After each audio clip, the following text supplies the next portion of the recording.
All right, we'll give everybody just another minute or so to hop on, and we'll go ahead and get started with housekeeping and things. While people are hopping on, if you have any questions you didn't get to ask or marketing ops pains you didn't get to talk about, definitely put those in the chat. We'll make sure we try to get to as many questions and talk about as many pain points as possible.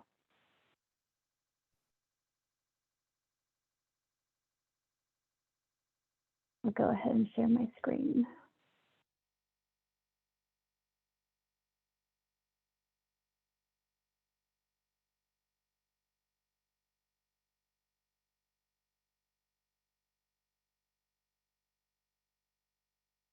It's just a little bit longer. Get going with housekeeping.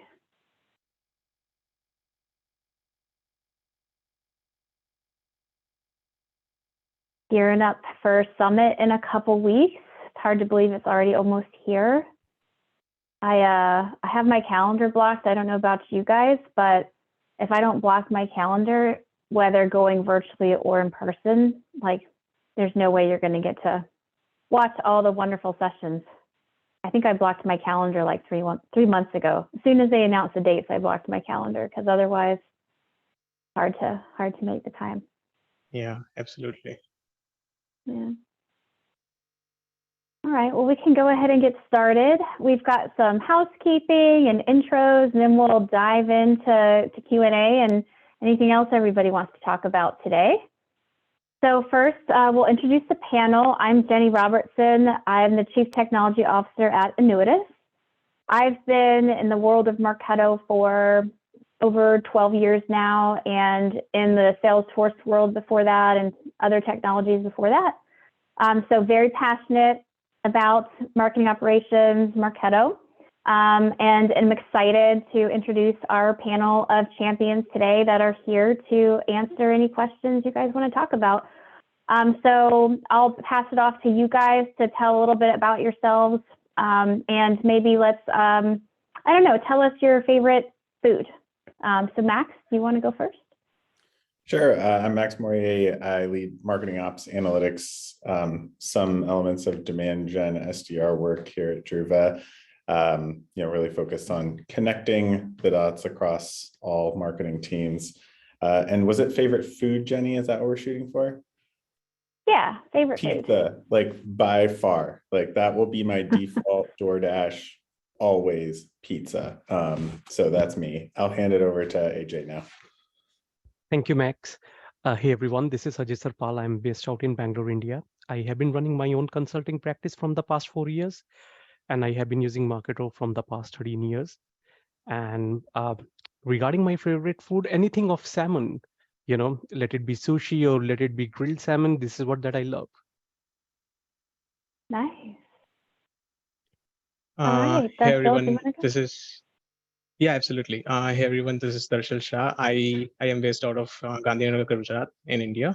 So I work as a Marketo consultant for Deloitte, and I started my Marketo career right after my college. Have got like 4 years of experience under my belt, and apart from that, my favorite food is cottage cheese. So I love anything which contains cottage cheese in it. So apart from Marketo, I'm passionate about cottage cheese as well. Great, great. Oh. All right. Cottage cheese. I don't think I've heard that one before, so that's great. Yeah. In India, we call it paneer. I'm not sure you guys have that in West or not, but in India, it's pretty popular amongst vegetarians probably. So Yeah. Nice. Well, hey guys, I'm Joy Martinez. You have to excuse my cold today, and if I wipe my eyes, I'm really not crying. I'm just, got my cold dealing with over here. So, but Senior Director of Marketing Ops here at CS2. So I'm in consulting as well, and have been in marketing for about 19 years. The last 10 or 11 using Marketo, and really kind of started in marketing ops before it was even marketing ops. So kind of been here for a long time, and super excited to chat today. Great. So everybody who submitted questions or has other questions they want to ask today, you're in very good hands. We have an amazing panel of experts today to answer any and all questions. All right, so the agenda today, we'll go through some house rules and housekeeping. There's a couple of Adobe opportunities we'll talk about quickly to make sure everyone's aware of, and then we'll dive into Q&A. So house rules, as always, we want these user groups to be a safe space for everyone attending. So no self-promotion or pitching. Don't contact people without their consent. If somebody shares something, whether it's a personal use case or embarrassing marketing moment or whatever it may be, don't share that information without their consent. So we want this to be a safe space for everybody to be able to collaborate and communicate. The recording will be posted at mugs.marketo.com. The slides will be posted there as well with any resources we discuss on the call. We'll make sure those are included in the slides so you guys all have that as a follow-up. And of course, as always, the recording and slides will be sent out via email after. So a couple of opportunities. If you're not already part of the Champion Office Hours Mug chapter, join that chapter. That will ensure that you get invites for all the future Champion Office Hours. So that's something we recommend. And if you have other people in your network who you think might benefit, let them know as well. And if you need to get or update your Marketo certification, there is a certified professional and a certified expert certification. Certified professional certification is for Marketo end users and marketing managers that are really executing marketing programs in Marketo. And the certified expert is for those more, I'd say, well-rounded end users, administrators, customers, partners, consultants with broader operational Marketo experience. So they're in every piece of the platform. So these two certifications are available. There's a lot of great online resources if you're curious about them or curious how to prepare for them. So information's here for you on that as well.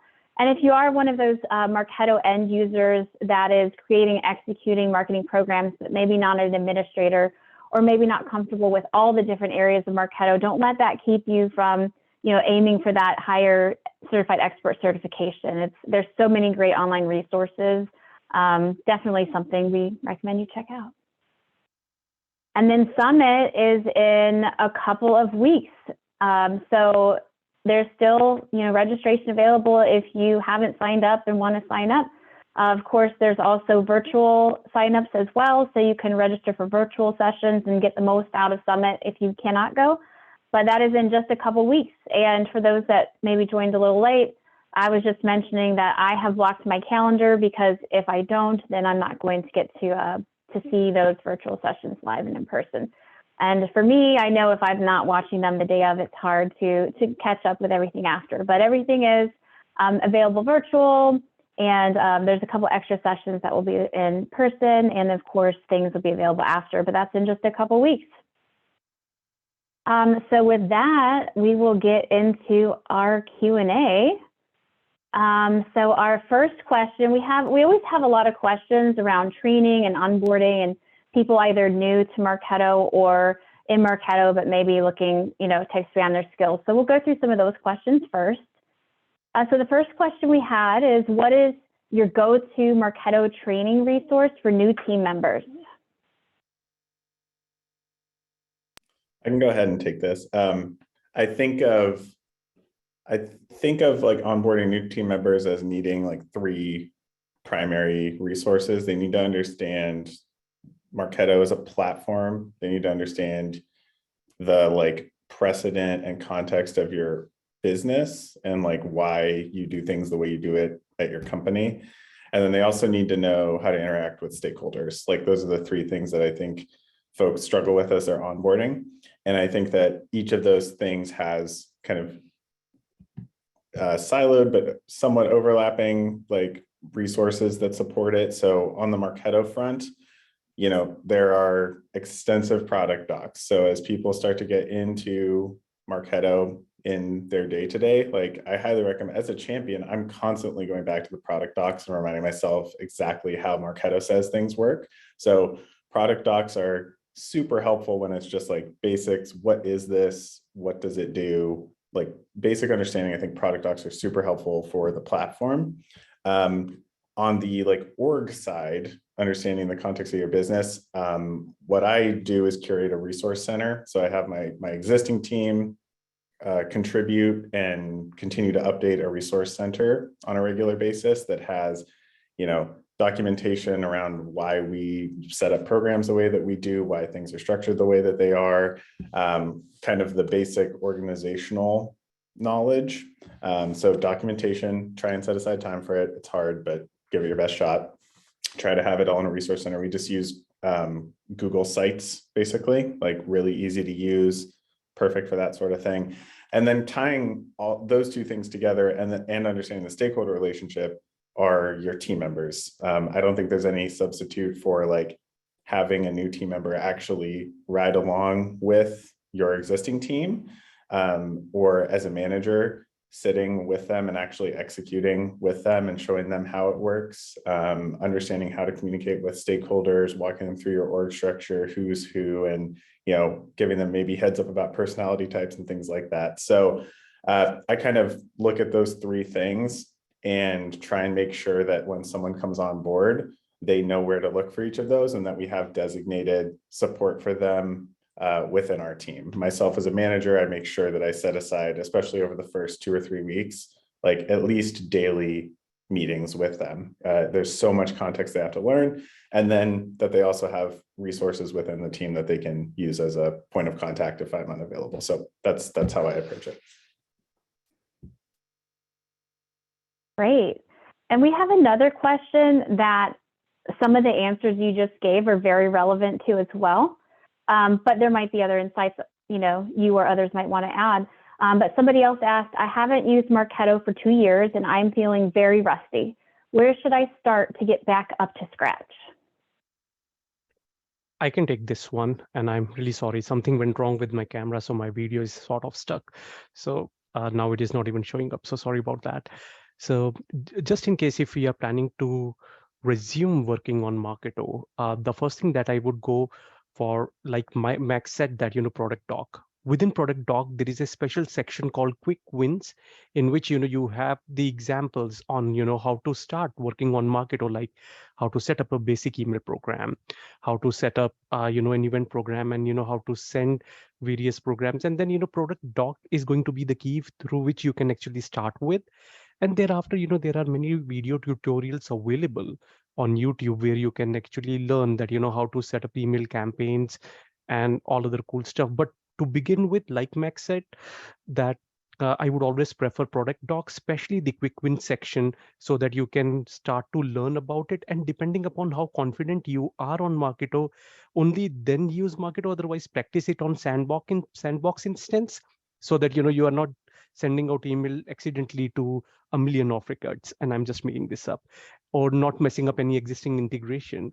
So start with sandbox, start with quick wins, and follow the strategy of crawl, walk, run. As soon as you are confident, just get into the production instance, and then what all features you are more comfortable and confident of, start working on those, and then start utilizing those programs and start sending out these emails. And just always perform QA or double check everything whenever you're sending out any email campaign, because that is the key. The last thing you want to reach out to those folks who just you technically wanted to marketing suspend them, or maybe the internal emails are getting out too often. So yeah, a crawl, walk, run, that is going to be the approach. And product doc quick wins is the first thing that I would go for. One more I'd thing. be curious. Yeah, sorry, Jenny. Sorry, I just wanted to add one thing, that apart from product docs, personally, when I started learning Marketo, I used to visit community a lot. So in my starting years, I found myself, visiting community as well as product docs a lot. And now with sufficient knowledge and experience, I contribute to community a lot. So definitely, apart from the documentations, you guys should also, slate some time out to check the specific use cases that are posted on community, or if you have a unique use case for which there is no question, you can definitely post your question with your unique use case, the problems you're facing on community. And people like me, we are pretty active on community answering all of your questions. So we have a pretty lit community. So definitely check out the community as well. So Yeah, agreed. I'd be curious if the person who asked that question is attending. If you want to put this in the chat, I'd be curious what took you away from Marketo for 2 years. I know I've been part of the Atlanta Marketo user group for, I would guess, like 8 to 10 years at this point. And it's been interesting because I've seen people who have switched jobs and they come to me and they're like, oh, my new company's on Pardot and I hate Pardot and I want them to move back. And maybe I see them a year later because their company switched, or I've seen people switch jobs and get stuck in Pardot and then get a new job back in Marketo. So I'd be curious if whoever asked that's on the call, what led to that 2-year departure? Because I think we all can relate. Okay, last training question is how to prepare for certification. Probably I can take this one, Jenny. So this happens to be a favorite subject of mine because I was fortunate enough to write certification exam questions starting from associate expert till architect level. And myself and Kiara, we will be presenting at Adobe Summit on the similar topic that, which certification to choose and how to prepare for it, and how these certifications have actually helped us in scaling our career. So how to prepare for certification? First thing, it is completely depending upon your experience. So let's assume if you have 6 months of experience, go for the professional level of which was earlier called associate level. Go for that. If you have 0 to 18 years of, 6 to 18 months of experience, then go for old MCE, that is Marketo Certified Expert exam. And if you have 5 years and above, and if you have worked on multiple instances, then go for the architect exam. Now, how to prepare for it? I would just go through the study guide clearly, because the topic along with the percentage of the questions which are going to come through those topic is very well mentioned over there. And within the exam guide, you will also be able to see many scenarios on which the questions will be asked. So my suggestion to you would be, first go through the product doc, and then just check your knowledge on the free exam test available within the exam guide, and then thereafter you see that where exactly you lack, and then you have a proper table available up on that the topic measured by the percentage of certification question which are going to come through that specific topic. And based on that, check that on which topics you are more strong and in which topics you need more focus or more learnings on, and plan your learnings accordingly, and then thereafter enroll for the exam. Technically, it takes almost close to 30 days to prepare for an associate level exam, 1.5 months max for an expert level exam. And I'm talking about that, even if you're as new to Marketo as maybe less than 6 months or maybe 18 months for the expert exam. And for architect, it takes a little longer, means it will take close to 2 to 3 months, because you need to really learn a lot. You need to learn about integrations, and you need to go through all the product docs and various other things in community, like Darshil said, to go through. And I see one question here, that how about professional certification? Professional certification is usually pretty easier, for which you just need only 6 months of experience. And then, just follow the exam guide and check how comfortable you are with the topics which are mentioned in the exam guide. Check the scenarios which are mentioned over there. And, if you feel confident, enroll for the exam. And Ajay, what day, time, and I meant to plug, we do have some summit speakers on the call. What day, time is your session, since it's all about certification? I believe we are speaking on 21st of March at 2:30 Pacific time. Okay, so mark your calendars. If you're interested in certification, that'd be a great session to catch, either live or the recording, but live's always good, if you ask me. Okay, great. We have a question that came in the chat that is very similar to a question that came in during registration. So I'll read both those questions and then we'll see who wants to answer. So Heather asked in the chat, I'm standing up a brand new instance at a startup. What are things you wish you did or didn't do in your experience? I have about 5 years of Marketo experience, but never started from scratch. And that's very similar to a question that came in from another person asking about, I'm just starting a Salesforce Marketo implementation integration, so everything.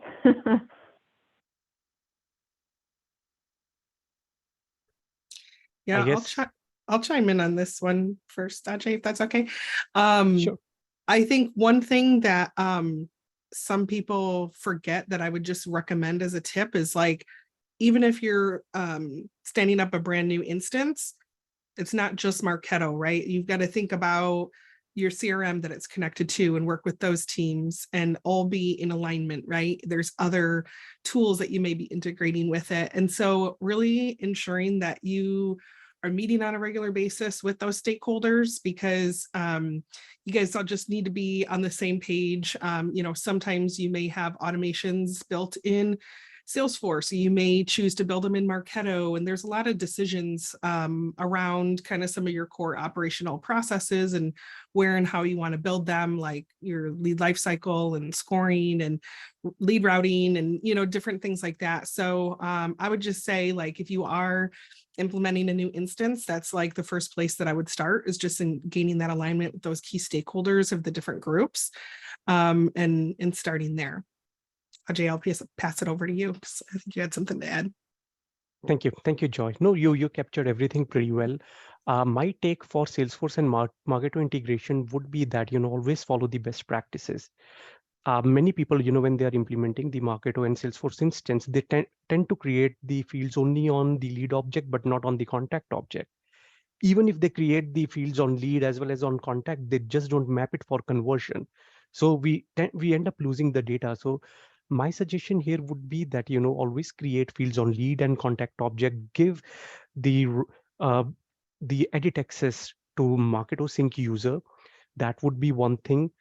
Always ensure that, you know, means, you know, as a marketer or as a marketing operation person, you should know which are the fields which are mandatory for you to sync from Marketo to Salesforce.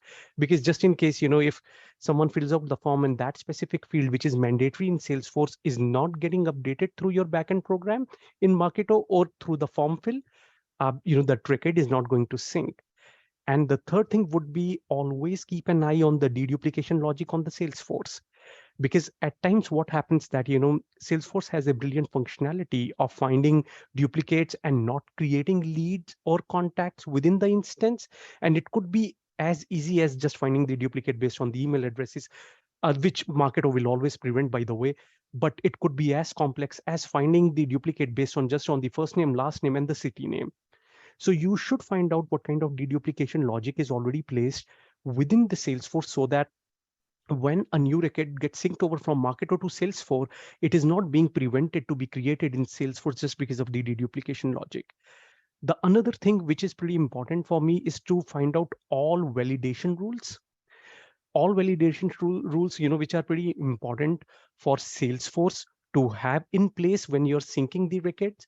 And, you know, for that, you need to always work with your sales operations team to, you know, have those rules handy, so that whenever you're pushing a new lead from Marketo to Salesforce, that is syncing, just because all the validation rules or all the fields in which, you know, the data should be, it is formatted correctly. So these are the things which I would always suggest to keep in mind. Second thing would be that always follow a good, decent folder structure, like Joy mentioned, and, you know, follow all the best practices. You know, just log into Marketo community and then just type the best practices. There will be many best practices related to Salesforce implementation. Go with that, and that should help you. I would like to add a couple of pointers regarding to Marketo implementation specifically, and these may sound very basic, and probably that's the reason that a lot of people, take it for granted. So the first thing that I wanted to cover is about the users and roles. So I am a huge advocate of granting only the necessary permissions to the users, be it the people who are gonna log into the instance or the API users. So I personally always follow and suggest everybody in my network to follow the principle of least privilege. So a user should be granted only the access that they need to perform their role. So, and this is pretty much like, this is very important when it comes to the API user as well, because you never know what that API, that what that third party integration is going to do in case if it gets rogue. So always important to grant only the specific access. For example, if a API user does not, there is no chance for them to actually requirement for them to activate a campaign, schedule a campaign, then do not give them those rights. So it may take a while to create separate roles, these separate controlled roles for each group of users, for each group of API users. But I think that the time that is spent in creating extra roles is definitely worth it, instead of granting a lot of people admin access or even API admin access to the users that you create. So that is one thing that I wanted to add. And apart from that, specifically from the email deliverability part, so a lot of big companies, they invest in this dedicated IP, but I am also a huge advocate of picking the correct choice when it comes to IP. So if your send volume is low, then do not go for the dedicated IP. It like, even if you go with the dedicated IP, there is no guarantee that your deliverability would be good, even if the IP is not warm enough. So in that case, it would be beneficial to go with the shared IP, because that in that way you would be getting like your tenants would, you would be sharing a traffic with the tenants, and the IP would remain warm enough to ensure the good deliverability. So based on your email volume, based on your requirements, always go with the correct IP, and that is one thing that I wanted to recommend. And as everybody suggested, definitely go through all the best practices that are present on the product documentation on the community. And specifically in the community, we have a lot of articles, a lot of blogs posted by champions regarding the net new implementation, the best practices, some gotchas that that people should follow while net new Marketo implementation. Everyone else said something, so I want to say something too. Whenever I inherit an instance or set up an instance, I always just my benchmark for myself is like, I want to make it something that someone would be okay inheriting, or I want to make it better than I found it. One of the things that I inherited at one job was realizing a couple months in, as I was actually going through my audit, that the org had never deployed Munchkin on their website. So my big just make sure that it's done is get your Munchkin cookie deployed on your website. So as you're going through implementation, you might be super focused on the integrations piece or the Marketo structure component. It should be one of those checklist items that Marketo, gives you to check off as you're doing implementation. But even with that, some orgs apparently miss that. So just that would be my one check mark to add to the list. Right. And Heather, I think I probably speak for many, many people that the idea of getting a new instance and starting from scratch is amazing. The world is your oyster in that instance. So definitely, Yes. Definitely take that to your advantage, because not all inherited instances are great. Okay, so during that discussion, we had a couple more questions come in via chat. First one is similar.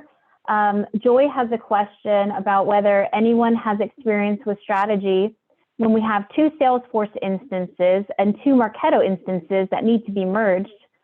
However, the Salesforce migration will not be able to happen anytime soon. Strategically, does it make sense for the Marketo instances to be merged, even though there will still be two Salesforce instances? That's a fun one. A lot of times when multiple Marketo instance and multiple SFDC org come into picture, Primarily, I have worked with clients for whom we set up the native integration for one of their primary business units, the primary instance in SFTC org, and then we use the IPaaS solution, the middleware solution, to facilitate the integration between the other two, like other Marketo instance in the SFTC org, or maybe it could be any configuration apart from the one-to-one configuration, that is one Marketo to one SFTC org. So if there's any other configuration, probably to multiple Marketo to one SFTC, or the other way around, any combination, we specifically use the IPaaS solution to facilitate the data transfer between both the platforms. So I would suggest going and venturing around that option to to ensure that all the systems, your Marketo and the SFDC systems, are in sync.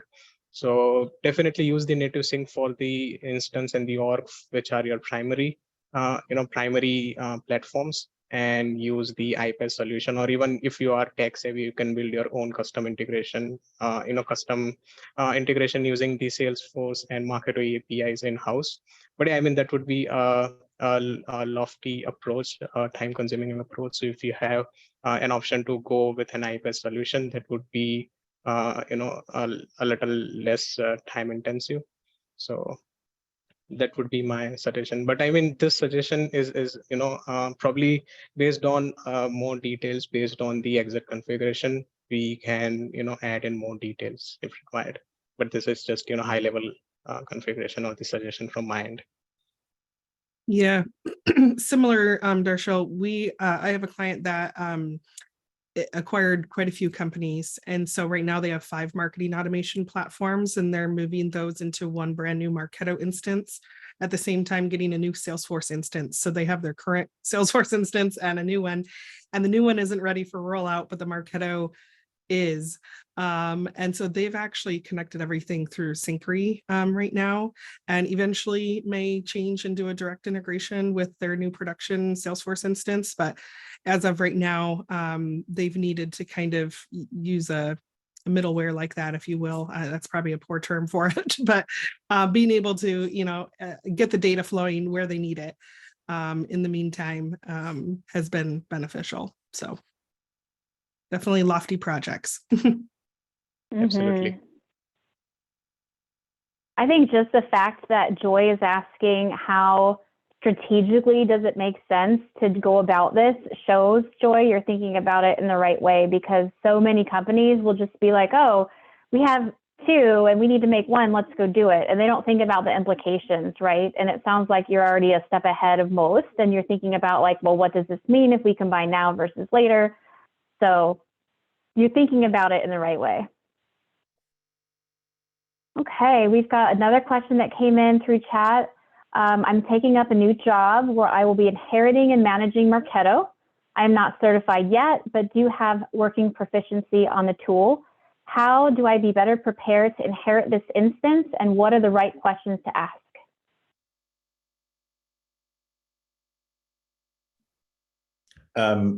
So when I inherit an instance, I have basically an audit sheet that I worked through over the first month or so. While we're on this call, I can try and go track that down in my Google Sheets. I have a copy in my personal Google Sheets that I bring with me wherever I go.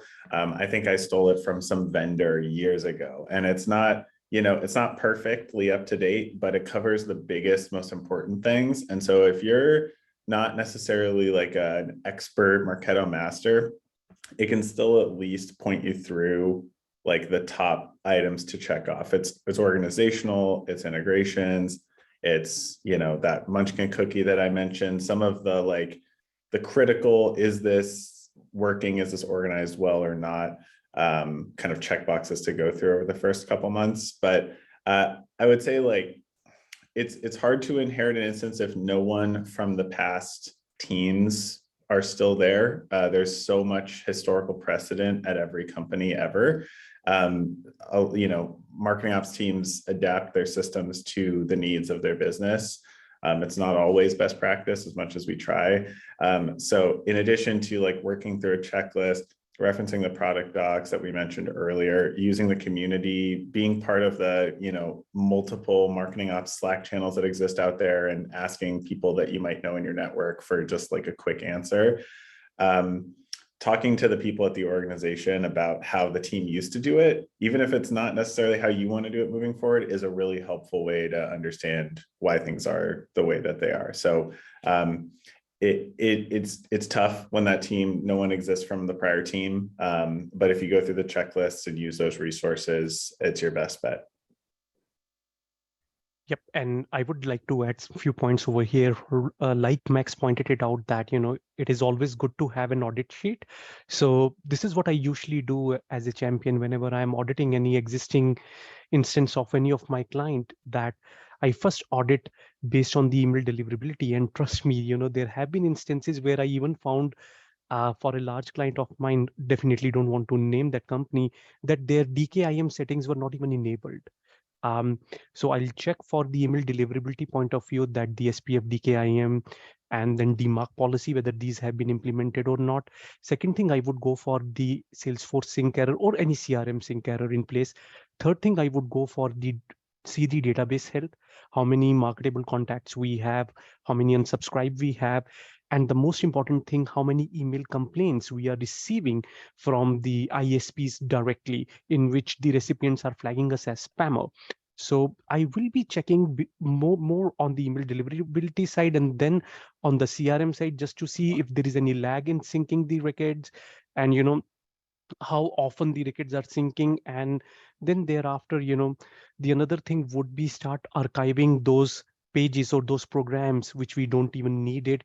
But as Max pointed it out, that it is always good to understand the existing processes. And usually in larger organizations you have everything documented, but whenever you join a startup or a company which is not having many marketing operations resources, it is always a challenge that the instance when you get it, the processes are not documented. There would have been 4 or 5 Marketo admins who thought of sailing the ship on their own way, and then what all you get it is a perfect spaghetti of all versions of best practices. And then it is very tough to find out the right process which we should be following. So so like the way Max said that if we have someone who could actually give us some thought about it, that how the system was used in the past, that would have been ideal. But to begin with, always audit the system. And like Darshil said, that it would start with the users, it would start with all the best practices of email deliverability, the database health, to find it out how many sync issues we are facing, and most importantly, that are there any existing burden in the system? Could be excess spam trap email addresses, could be the database size exceeding the threshold, or could be numerous landing pages and Marketo programs which we don't even need it, and turn off all those triggers which were created 10 years back and no one is using. Just making this up. Yeah, just to summarize what everyone said, I just wanted to add that at an instance level, you should probably be going through all the admin options, or probably all the options, including the admin options, and see what is working, what is not, and what has been set up with the best practices, and where there is a scope of improvement. Make a thorough checklist of everything, and along with that, I think you should also document on the priority, on the order of things that you would be fixing when you start post auditing will be start fixing things. So assign a priority, assign the probably some sort of steps, some sort of guidelines on how you would be tackling that particular problem, and go about tackling all the problems that you would have documented while you are auditing in your instance. To like post the entire exercise, you should be having an instance with all the best practices, and probably I would say the dream instance. Great. And we've got quite a few more questions in chat. There's one more around inheriting versus new instances we'll hit, and then we'll move on to some other topics. What are things you wish you did or didn't do in your experience when you started up a brand new instance?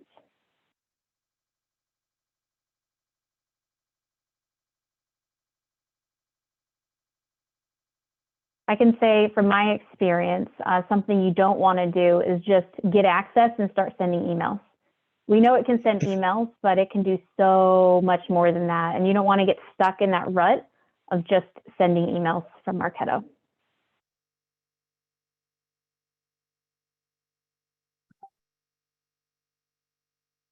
Okay. Next, we've got, switching gears a little bit, what is your favorite or best report you use for showing ROI, attribution, or any other key metrics for C-suite or for clients? Can be a smart list, Marketo Salesforce reports, or combination. Question from Robin.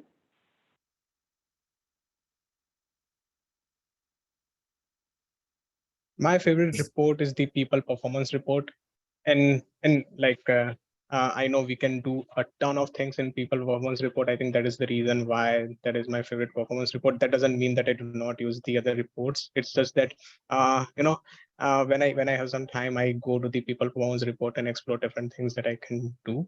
And I really like the drill down option that we can, further drill down the records that we see in the people performance report. So that is one thing. And apart from that, I do not know if all the users in this meeting have access or have experience working with the RCE, the Revenue Cost Explorer, or not. But I like the Revenue Cost Explorer reports a lot. The charts, the visualizations that Revenue Cost Explorer can build out, taking all the data from Marketo, presenting in a visual graphical format that could be presented to your executives, to your CMO, to your VP, or those executive level people. Those are amazing. So definitely the reports in the RCE and the people performance report are some of my favorites. I would recommend, not to plug anything, but last year there was a summit talk that Jessica Cow and I did specifically on this topic. It's like our top 5 reports from, Marketo. And, to be totally honest, as a marketing analytics leader as well, Marketo is not my first stop for like ROI discussions. It depends on how your organization defines ROI. And if it's like bookings based ROI, there are probably already systems and platforms that exist within your org that are the place you should be reporting on that. You need to make sure, if you're talking ROI, make sure you're not doing it in a silo. You have to speak to the same definitions and metrics that your sales team, that your finance team are speaking to. If you just come out of nowhere with Marketo ROI metrics that are not aligned to the business ROI definitions, you're not going to look like you actually know how you're supporting your business. You're going to be speaking marketing language to finance people, and that is not the path to like success in the analytics conversation. So I would start with understanding where that discussion takes place within your org first. And if it doesn't exist anywhere, like if it's a small startup and that's never been discussed, then maybe you look at the Marketo options. But I wouldn't necessarily start with Marketo and start just like busting out reports all of a sudden. And I would like to add over here that, just in case if the marketing and sales departments, they have common consensus in the definition of the opportunity one, revenue pipeline, and the MQL definition, the SAL definition, then the best report would be to go with Marketo Measure, because the beauty of Marketo Measure, the visible, is that it can provide you attribution reporting based on various models, let it be U-shaped, W-shaped, full path, or custom. And the icing on the cake is that you can see that dashboard directly on the Marketo Measure platform, but you can have that data sync over to Salesforce as well, because the Marketo Measure data is stored in Salesforce custom objects. So the thing is that if someone knows Salesforce, they can actually add a field, create a formula field, sync the data however we feel like to add it using various lookup fields, and then and show the data using Salesforce dashboards. And then Marketo Measure would be another thing to consider if you're looking for complex ROI analysis. that you want to present it to your management, and it has various things to present. You could show it multi-touch attribution, you could show it position-based attribution, you could also show the velocity reporting, that how much time it takes from a lead to move from one stage to another, and what is the percentage, means a complete math which the marketing ops people usually talk about, that how much money we invest in, then what is going to be the conversion rate, and how many MQL or SQL we can get it, and from which channel. The beauty of Marketo Measure is that it is going to narrow down the touch points, and those touch points are first touch, lead creation touch, and opportunity creation touch, and opportunity one touches. Not only just by channels, you can categorize that by sub-channel, as well as the name of the specific campaign as well. So it can actually help you to find it out. Let's assume you spent 1 million on paid advertisement, then which paid advertisements actually helped you to generate top of the funnel, bottom of the funnel, or middle of the funnel.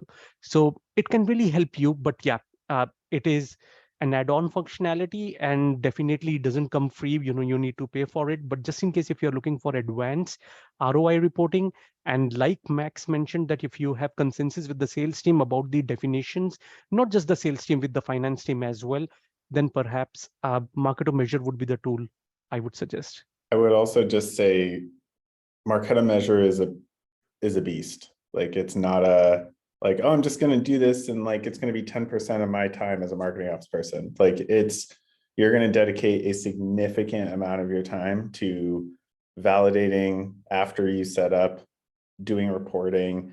I wouldn't suggest reporting out of Marketo Measure. We're Marketo Measure customers. Marketo Measure is basically the brain for calculating an output, for calculating the multi-touch values and stamping all these timelines into Salesforce objects. And then we use our business intelligence tools or Salesforce reports to report on the data that's output by measure. So you still have to operate in the systems and tools that your org approves.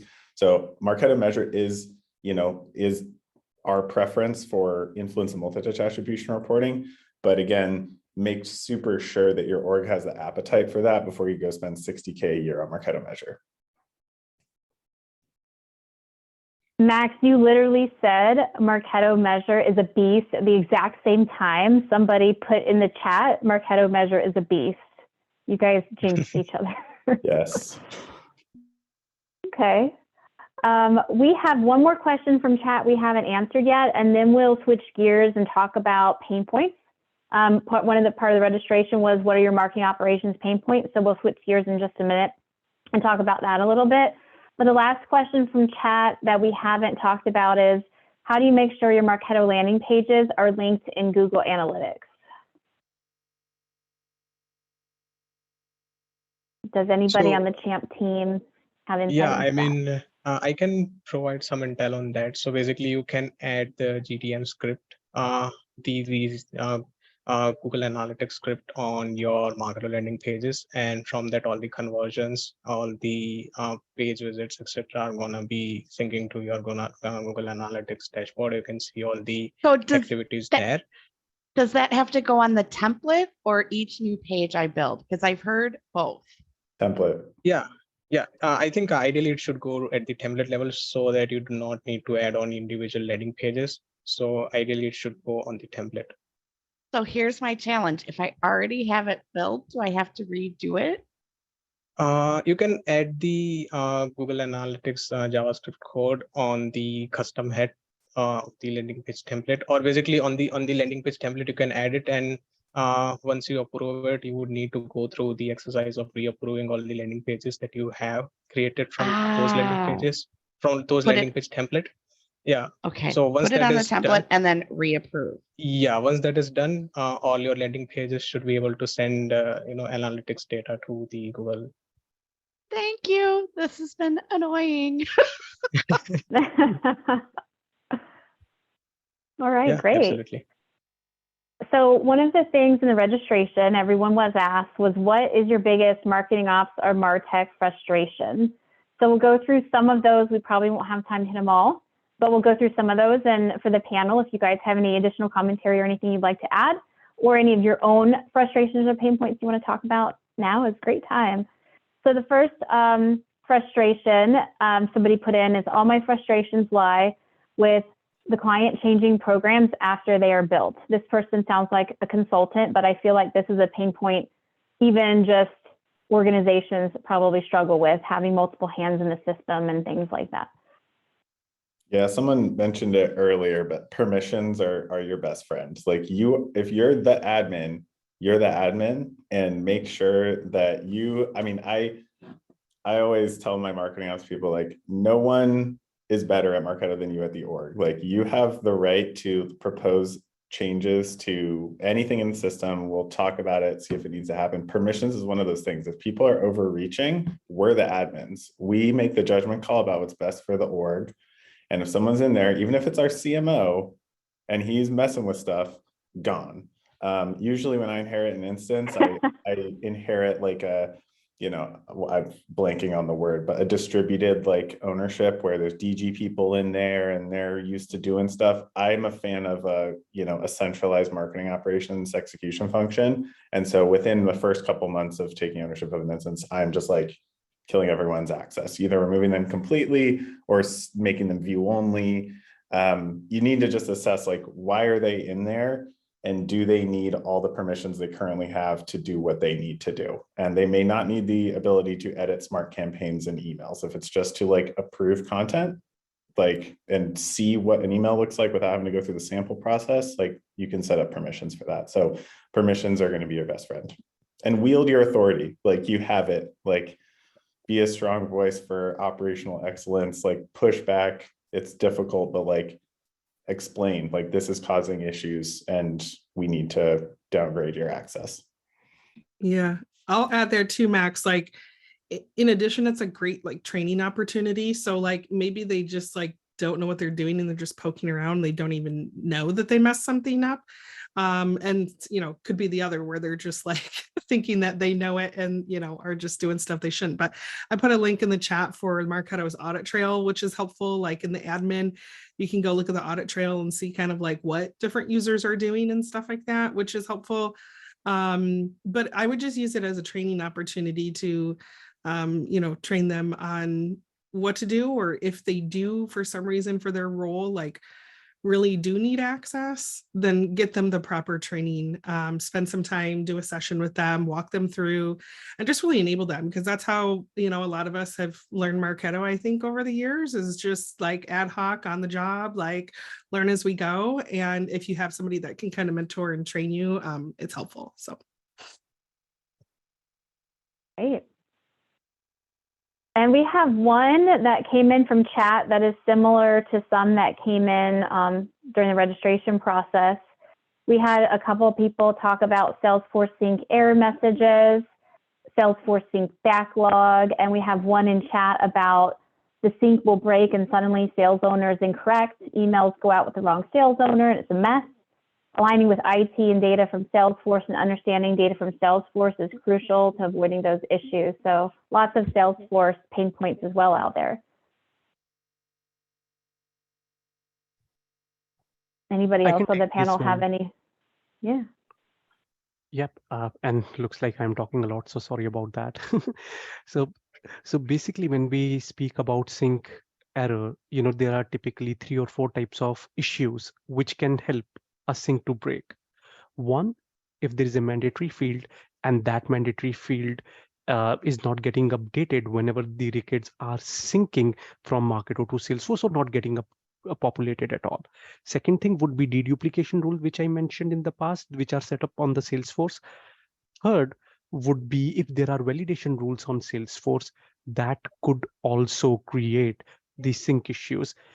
The another thing which is sort of rare, but you may want to find it out, if there is a custom sync rule in between that is actually preventing some sort of sync issues, because if we are using custom sync between Marketo and Salesforce, then there is a probability that the records will not be visible from Marketo to Salesforce or from Salesforce to Marketo, and it will, or means, it completely depends how we have set up the sync, but it eventually creates a duplicate, and is that the newly created duplicate that is causing an issue? So we actually need to find it out if the sync errors are based on these 4 points, or The last point could be if there are mass updates happening within your Salesforce instance, any object, and Marketo user has a visibility to those fields, and means it is like some inexperienced sales operation person is regularly updating maybe 1 million records every day, and I'm just making this up. So in that case, we just need to find it out through the log that how many records are syncing, how many records that you can always download it from the admin section and find it out more on that what is the sync backlog, and then based on that you may want to see you may want to hide certain fields which you don't want to report it on Marketo. And then if you ever find it out that if there is a sales operation person or admin uh, who has just configured a wrong flow, then perhaps we need to work with them and tell them that find out the better ways rather than updating all records at one go. And we're running low on time, so I'm going to try to squeeze in a couple more really quickly. The ones that we've had like a couple people coming with similar takes on pain points because we can all relate. A couple that were similar, we had lack of understanding by other members of the team and also being underutilized. Anybody else want to share how you're feeling there? Yeah, I'm sure a lot of us have felt this way at some point in our career, and you can probably all chime in, but I think like lack of understanding is likely, it could be a few things, but I always believe in being an internal advocate for yourself and for marketing operations as a whole, and not even if you're the Marketo admin, not just being looked at as the Marketo admin, and more so just a valued marketing op team member, and what kind of outcomes are you really bringing to the team. And so being kind of your own internal cheerleader and sharing not just projects you're working on, like, oh, we're doing new lead scoring, but think of it more of like launching products instead. So like, what outcomes are you actually bringing the business? What releases per se, or, optimizations are you making that are aligning to the goals that, marketing and the business have set, and really knowing how to get really good at C-suite speak, like knowing how to speak to your leaders. Like, we're not just implementing lead scoring, we are, implementing a model to better prioritize leads so that we can drive better pipeline and revenue, right? Like focus on the things that they really care about and how what you're doing inside Marketo will accomplish that. Because if you just say, oh, we think we need to do new lead scoring, it's not going to be impactful. They're not really going to see the reasons or the benefits of, changing anything. So keep it focused on what they care about, be your advocate, document so that you can share that internally and have, this great piece of, I think of it more as like your internal playbook. And so if you can kind of share your documentation and share this playbook and share the things that you're working on in that way, and also just being like agile and easy to work with, like be the one to step up and say, hey, let's get a meeting, recurring on the calendar where we can meet and all get an alignment of this. Or if you're all like, if there's different teams, like maybe sales ops and marketing ops and, these different divisions kind of all working towards a greater something in your goal, be the one to step up, to own something, to take leadership. And when you do that, like you will get noticed. And so taking yourself just kind of and up-leveling yourself internally can make a big difference, and gain headcount and be really seen as a leader and be taken seriously. So. Great. And we have 2 minutes left, and we have 2 others that came in that were very similar. So we'll talk about those next. But we had one person put that their pain point was stakeholder buy-in to the process, and another was buy-in from other departments. So in general, buy-in is a pain point that I know we all do have at times. I have maybe a controversial take on this. I don't know. I think some things require stakeholder buy-in, some things don't. And I think that's the controversial part is again, I'm a big proponent of marketing ops people having a strong voice, and you have to be able to craft like a story about why you're making a change and speak to the outcome. But not everything has to be a discussion. Demand gen people make decisions about their strategies without consulting marketing operations. Why does marketing operations have to consult stakeholders about every decision we want to make? I do think there are situations where the answer to why we're doing this is because we're the experts and this is the best practice and this is what we're going to do. And I know that this changes your process, but here's how it changes your process. You just need to do this, this, and this. Our stakeholders struggle with change, but as long as you give them this is what you have to do in order to meet our expectations, it usually goes away within a week or two and they adapt, and then it's fine. It's just hard to change the precedent. But I am a big proponent of, just making sure that you're not looking for compromise on everything. Otherwise, you're just going to you're never going to get anything done.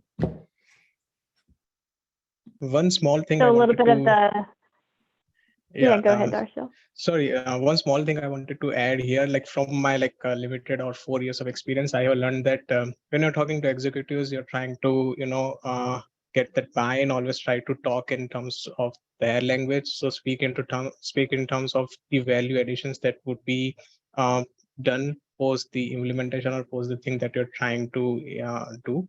So for example, if you're trying to implement a new strategy, a new process, speak in terms of their business, for example, from their department point of view. So your department would be benefited post implementation with X, Y, and Z.